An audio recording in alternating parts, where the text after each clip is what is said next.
Hello, traders. FX Pip Collector here. Today is Wednesday, November 19th, and this is my analysis for the US dollar index, and we're starting on the daily time frame. So on the daily, we definitely got a pretty nice little fib bounce, and we are back to moving in the direction of the overall trend. The trend is definitely up. We got higher lows the whole way.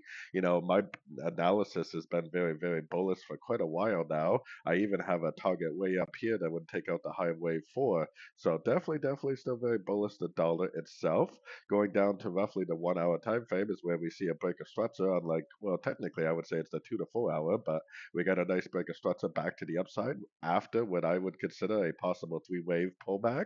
So we are definitely very bullish the dollar right now via the dollar pairs themselves. But we also got our Fibonacci extension on here. So if we do end up breaking to the downside at any one of these Fibonacci extension levels, that is what would tell us to stop looking for longs on the dollar and start looking for shorts again.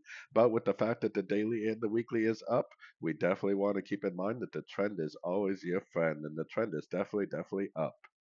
So anyways, don't forget to check out my website linked over here in the corner. And as always, thank you for watching and happy trading.